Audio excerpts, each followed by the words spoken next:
Hi, I'm Karen Hurt, and I'm here with our next edition of Asking for a Friend from the road from the HR Malaysia Tech Conference. And I am absolutely delighted to introduce you to Avi, if I get this wrong, you say it. Ratnanesan. Okay, I'm glad you did that. So as it turns out, are kindred spirits. He has written a book called People, Strategy, and Workforce Optimization. And I've only known you for maybe an hour and a half, and I can already tell that we're very aligned on this. So, you know, I'm all about the conflict cocktails, right? We are experiencing a huge conflict cocktail of so much change in technology, change in the way organizations are run, change in the way people are working. And you are a conflict cocktail expert, as I understand. Right. Yeah. So asking for a friend, what should an HR leader do? What is like one thing that would really make the biggest impact in this conflict cocktail that we're all sipping these days? Right. Well, Karen, you know, I've thought about this a lot over many years, worked with over 200 organizations from across 6 different countries on specifically these issues. I started my career initially as a doctor, really looking at humans from a very different lens. Before I got into business, I was at Pfizer, I was chief of staff and helped that business grow to about $1 billion in revenue. And when I spoke to the CEO at the time, what was his biggest achievement as a CEO?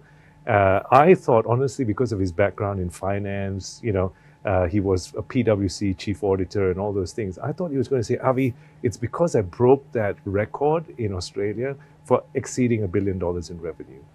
But he did not say that. He said it was the people I developed, who they become, and what they've done in their lives since then, right? Which is amazing. And so when I come back to this one single question, my single question is, how do you help business leaders follow just one formula to make the biggest difference in the world and grow their businesses at the same time, right? And so for me, that question really came down to, with all the changes happening in the world, people are losing their jobs. Economy is pretty bad at the moment for some countries.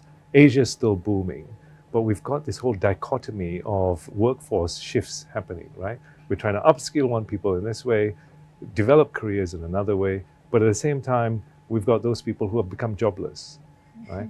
How do we go through that shift? So the key question for me, the first step was to align the leadership. It's really interesting to see that so many leaders, when you actually go into an organization and have a conversation with the CEO, the HR director, the head of finance, and the head of IT, they all have a different opinion on where they should be going next. That is step one. You know, it's interesting. So we talk about powerful phrases, and one of our favorite questions around to create real clarity and alignment is, what would a successful outcome do for you? Yeah. And so then you're getting into those hidden motivations as well as what does success look like? Yeah. And those motivations for each of those roles can be very different. Yeah. But you do have to get them aligned.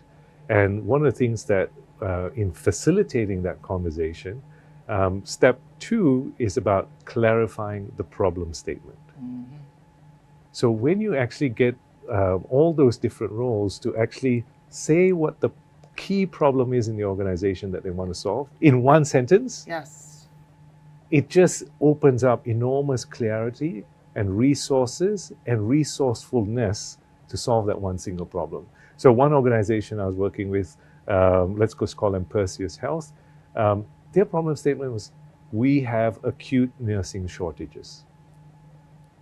That was it. Another statement, problem statement from another company, which is a big industrial player, was that our problem statement is we have a complex mix of IT systems that we cannot pay payroll effectively. So employees were complaining that they actually can't get paid on time, they're dissatisfied with that experience, and so on. But the power of just clarifying that problem statement actually helps everyone get aligned. Yeah. Yeah. Right there. That is gold. Getting what, because it makes people prioritize to what we call the most important things. Yeah. So, well, we have so many problems. Okay, but what is the one biggest problem statement we have? Yeah. That I love it. Yeah. And the key build around this, because you're talking to businesses, and businesses are about money, it's really easy to kind of say, okay, this is our biggest problem, we'll invest in it. But that rarely happens because businesses have so many problems. Right? We have so many problems. Right. So one of the things that we add on is this, the second part of this step is to quantify the problem statement. So clarify and quantify the problem statement. So for example, if you have a high voluntary turnover rate, people are leaving your organization, for example, what's the percentage of that and what's the cost of that turnover? Right? How much does it cost to lose a particular employee? I was working with one financial institution, and what we found was when the salespeople left that particular department, they would take 60% of the revenue from that department with them because they held so many client relationships. The cost was massive. So when you actually quantify it, then you start to go, wow, 60% of revenue loss, maybe we should invest that money in pay rises. Maybe we should invest that money in employee well-being. Maybe we should invest that money in a better reward and recognition, right? And we often don't spend a lot in these places because we don't actually realize what happens when things change, when people leave the organization and so on. So quantifying that problem statement is very powerful. What is the problem? How much is it costing us? Gets everyone aligned. Correct. Love it. Yeah. Love it. Aligned on the severity of the impact. Yes. And severity of the problem.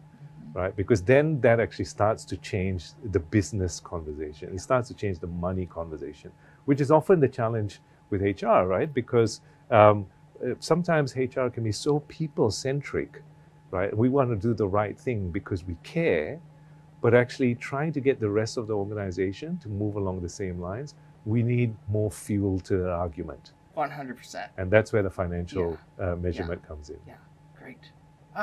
I love it. Just that. And that's not just for HR leaders. That's for any operational leader, and even in your team, right? You don't even need to be the CEO or the CHRO. If you go to your own team and say, what is the biggest problem? Let's get it down to one sentence. And how much is this costing us? And I think on the flip side, and then what's the financial impact or the other measurement that's going to happen when we do fix this? Yeah. Beautiful. Thank you so much. I know that our relationship has just begun, so see you next time on Asking for a Friend.